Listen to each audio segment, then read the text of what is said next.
లలిత exchange Utsav పాత నగల అదే బరువుకి కొత్త నగలు తీసుకో నగల ప్రైస్ లో 20% ఆదా చేసుకోవచ్చు. ప్రముఖ జ్యోతిష్య వాస్తు ఆధ్యాత్మిక పండితులు బ్రహ్మశ్రీ డాక్టర్ నాయకంటి మల్లికార్జున శర్మ గారు ఉన్నారు. గురుగారితో మాట్లాడదాం. నమస్కారం గురు. నమస్కారం. గురుగారు, సంక్రాంతి పండుగ అనగానే చాలా ఇంట్లలో అంగరంగ వైభవంగా చేసుకుంటారు. ఇంకోటి సంక్రాంతి పండుగలో చిన్నప్పటి నుంచి ఒక సందేహం నాకు, నువ్వుల బెల్లం తిని నూరేళ్ళు చల్లగా ఉండు అని దీవిస్తారు. అంటే నువ్వుల బెల్లానికి ఉన్న ప్రాముఖ్యత ఏమిటి, సంక్రాంతికి ఉన్న విశిష్టత ఏమిటి తెలియజేయండి గురుగారు. తప్పకుండా అమ్మా. ఓం శ్రీ గురుభ్యో నమః. సంక్రాంతి అంటే సంయుక్రాంతి అని అంటారు. సంయుక్రాంతి, క్రాంతి అంటే ఏమిటంటే ఒక వెలుగు అని అర్థం. అంటే ధనస్సు రాశిలో ఉన్న రవి మకర రాశిలోకి వచ్చిన దాన్ని మకర సంక్రాంతి అని అంటారు. అంటే సంక్రమణం అంటే ఏంటంటే కలయిక అని అర్థం. సంక్రమించటం, సంక్రమణము అనే కలయిక. అంటే సంక్రమణం అంటే ఏంటంటే ఇక్కడ మనకి విష్ణుపద సంక్రమణం అని, అలానే విష్ణుపద సంక్రమణంతో పాటు షడశీతి సంక్రమణం అని, విశ్వత్ సంక్రమణం అని, ఆయన సంక్రమణం అని 4 భాగాలుగా ఉన్నాయి. విష్ణుపద సంక్రమణం అంటే ఏమిటి అని అంటే సహజంగా ధనుస్సు రాశిలోంచి మకర రాశిలోకి సూర్యుడు యొక్క ప్రవేశంతో మకర సంక్రాంతి ఉత్తరాయణ పుణ్యకాలం అనేది ప్రారంభమవుతుంది. మిథున రాశిలో ఉన్న రవి కర్కాటక రాశిలోకి వస్తే దక్షిణాయన పుణ్యకాలం అనేది కర్కాటక సంక్రమణం అనేది ఏర్పడుతుంటుంది. ఇప్పుడు ప్రస్తుతం అన్నది మనకి ఉత్తరాయణ పుణ్యకాలంలో ఉండే మకర సంక్రమణం. అంటే మకర సంక్రాంతి రోజున మనకు ఏర్పడుతుంది.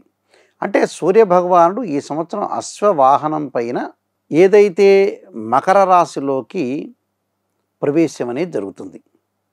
అంటే మకర రాశిలోకి ఎప్పుడైతే ఇక్కడ ప్రవేశం అనేది జరుగుతుందో అప్పుడు మనకి మకర సంక్రమణ పుణ్యకాలం అనేది ఏర్పడినట్టు అర్థం. ఇక్కడ నేను చెప్పినట్టు విష్ణుపద సంక్రమణం అంటారు. అసలు సంక్రమణాలంటే ఏమిటంటే ప్రతి గ్రహానికి ఒక సంక్రమణం అనేది ఉంటుంది. ఒక్క గ్రహము కొన్ని రోజుల పాటు ఒక రాశి నుంచి మరొక రాశికి మారుతూ ఉంటాడు. గురువు 1 సంవత్సర కాలము, శని 2.5 సంవత్సరాలు, అలానే రాహుకేతులు 18 నెలలు, అలానే రవి బుధ శుక్ర గ్రహాలు 30 రోజుల పాటు ఒక రాశి నుంచి మరొక రాశికి మారటం, కుజుడు 45 రోజుల పాటు ఒక రాశి నుంచి మరొక రాశికి మారటం, చంద్రుడు 2.5 రోజులకి ఒక రాశి నుంచి మరొక రాశికి మారుతూ ఉంటాడు. దీన్ని సంక్రమణం అంటారు. అంటే 9 గ్రహాల యొక్క సంక్రమణము, రాసులు 12 అంటే 9 × 12 అంటే 108 సంక్రమణాలు వస్తాయని అర్థం. 108. ఒక్కొక్క గ్రహానికి 12 సంక్రమణాలు, 9 గ్రహాలు అంటే 12 × 9 108 సంక్రమణాలు వస్తాయని అర్థం. అయితే ఇక్కడ విష్ణుపద సంక్రమణం అంటే ఏమిటంటే ప్రత్యేకంగా గ్రహాలకి రారాజైన సూర్యభగవానుడు యొక్క సంక్రమణాన్నే బాగా ఎక్కువగా తీసుకుంటాం మనం. దాని యొక్క విశిష్టత, ఎందుకంటే సూర్య సిద్ధాంతం అనేది పంచాంగం ద్వారా రాయబడింది కాబట్టి సూర్యుడి యొక్క సిద్ధాంతాన్ని అనుసరించి రాయబడిన పంచాంగంలో కూడా సూర్యభగవానుడిని గ్రహాలకు రాజారు కాబట్టి సూర్య సంక్రమణాన్ని మనం ప్రాధాన్యత అనేది ఎక్కువ ఇచ్చాం.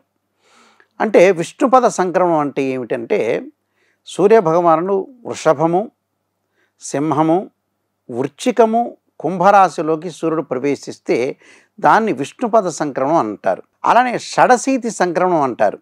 షడశీతి సంక్రమణం అంటే ఏంటంటే మిథునము, కన్య, ధనస్సు, మీనరాశిలోకి సూర్యభగవానుడు ప్రవేశిస్తే దానికి ఇదొక సంక్రమణం. అంటే ఇక్కడ విష్ణుపద సంక్రమణం నేను చెప్పిన రెండోది షడశీతి సంక్రమణం అంటారు దీన్ని. అలానే షడశీతి సంక్రమణం తర్వాత విశ్వత్ సంక్రమణం అంటారు. అంటే విశ్వత్ సంక్రమణం అంటే ఏంటంటే మేషము, తులారాశిలోకి సూర్యభగవానుడు ప్రవేశిస్తే విశ్వత్ సంక్రమణం అంటారు. అంటే విశ్వత్ సంక్రమణం అని దీన్ని అంటారు. అలానే ఆయన సంక్రమణం అంటారు. ఆయన సంక్రమణం అంటే 4వది. అంటే సూర్యభగవానుడు ధనస్సులోంచి మకర రాశిలోకి ప్రవేశం చేయటం, అలానే మిథున రాశిలో ఉన్న సూర్యుడు కర్కాటక రాశిలోకి ప్రవేశం దాన్ని ఆయన సంక్రమణం అంటారు. ఆయన సంక్రమణం అంటే ఉత్తరాయణం, దక్షిణాయనం. అయితే ఉత్తరోత్తర బలనీయం అని అంటారు. అంటే ఉత్తరోత్తర అంటే ఒకదానికంటే మించి ఇంకోటి బలంగా ఉంటుందని అర్థం.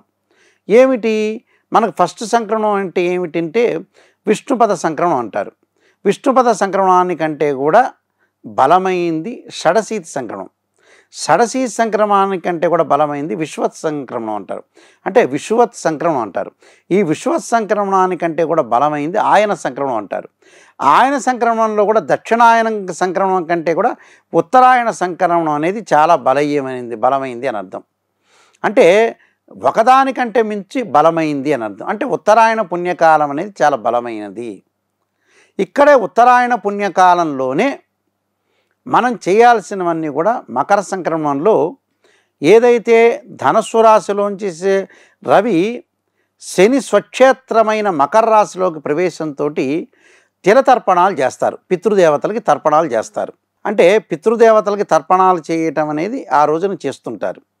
అంటే పితృదేవతలకి మనం తర్పణాలు చేస్తే చాలా మంచి జరుగుతుంది, అంటే సుఖం కలుగుతుంది, ధనం వస్తుంది, ఆయుష్ వస్తుంది, అన్నీ కూడా మనకు కలుగుతాయని శాస్త్రంలో చెప్పబడింది. అందువల్ల సుఖాన్ని, భోగాన్ని, సౌఖ్యాన్ని ఇచ్చేదేమిటి?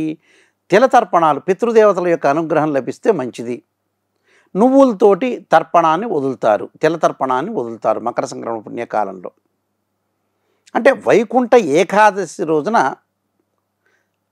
మనకి శాస్త్రంలో చెప్పినట్టుగా మకర సంక్రమణము వైకుంఠ ఏకాదశి అని మనకు పోయినసారి వచ్చింది కదా, అక్కడ దాని యొక్క విశిష్టత కూడా చాలా ఎక్కువగా ఉంటుంది నిజం చెప్పాలంటే. అయితే దీని రోజున తిలతర్పణాలు అంటే తిలతర్పణాలకి పితృదేవతలందరూ కూడా చూస్తూ ఉంటారు వైకుంఠ ద్వారాలు మూసిన తర్వాత. ఇక్కడ ఎప్పుడైతే ద్వారాలు తెరవటం అనేది ప్రారంభమైన సమయంలో పితృలందరూ కూడా దేవతలందరూ పితృతర్పణాలు మనకి ఏదైతే పితృదేవతలందరూ కూడా చూస్తుంటారు తర్పణాలు పెడుతున్నారా లేదని. ఆ పెట్టిన రోజున ఏంటంటే సంక్రాంతి రోజున ఆ నువ్వులతోనే నల్ల నువ్వులతోనే ఎందుకు వదలాలి అంటే తర్పణం అనేది ఎప్పుడు కూడా యముడికి సంబంధించింది కాబట్టి తిలలు అనేవి యముడికి ప్రీతికరమైంది కాబట్టి ఆ రోజున తర్పణం వదులుతారు. అలానే మకర రాశికి అధిపతి కూడా శని కాబట్టి శనికి ప్రీతికరమైంది కూడా తిలలు కాబట్టి ఆ రోజున పితృదేవతల యొక్క అనుగ్రహము ఆశీర్వచనము ఉంటుంది అని అర్థం.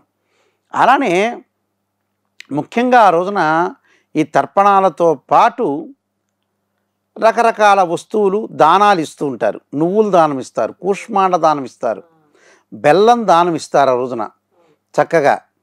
అలానే రకరకాల దానాలు మనం కూష్మాండ దానంతో పాటు బెల్లం దానం ఇస్తారు, ఆ నువ్వులు దానం ఇస్తారు. దానాలు అనేవి మనం ఇచ్చుకోవచ్చు ఆ రోజున చక్కగా. దానాలు ఇవ్వటం కూడా కూష్మాండ దానాన్ని కూడా ఇస్తూ ఉంటారు. అంటే కొంతమంది వస్త్రదానం ఇస్తారు, స్వయంపాక దానం ఇస్తారు ఆ రోజున. అలానే బెల్లం దానం ఇవ్వటం, గోదానం కూడా ఇస్తారు. గోవును కూడా ఆ రోజున పూజ చేస్తారు. గోదానం ఇస్తారు, గోవును కూడా పూజ చేస్తారు. మన ఇంటికి ముందుకు హరిదాసులు వస్తుంటారు, గోవు వస్తుంది, గోవును పూజ చేయాలని శాస్త్రంలో చెప్పబడింది. అందువల్ల మకర సంక్రమణ పుణ్యకాలం అని అర్థం. చక్కగా స్నానం చేయటం, ఏదైతే దానాలు చేయటం వల్ల కూడా మనకి మంచి జరుగుతుందని అర్థం. ఇలాంటివన్నీ కూడా మకర సంక్రమణ పుణ్యకాలంలో విధి విధానంగా చేయటం వల్ల కూడా చాలా మంచి సుఫలితాలు జరిగే అవకాశం అనేది ఖచ్చితంగా ఉంటుంది. ఇది ఉత్తరాయణ పుణ్యకాలం అనేది దేవతలకు ప్రీతికరమైన కాలం. దక్షిణాయనం అనేది పితృదేవతలకు ప్రీతికరమైన కాలం. అందువల్ల ఉత్తరాయణ పుణ్యకాలంలో తప్పకుండా మనం చేయాల్సిన విధి విధానాలన్నీ కూడా మకర సంక్రమణ పుణ్యకాలంలో చేస్తూ ఉంటారు. ధన్యవాదాలు గురుగారు. నమస్కారం.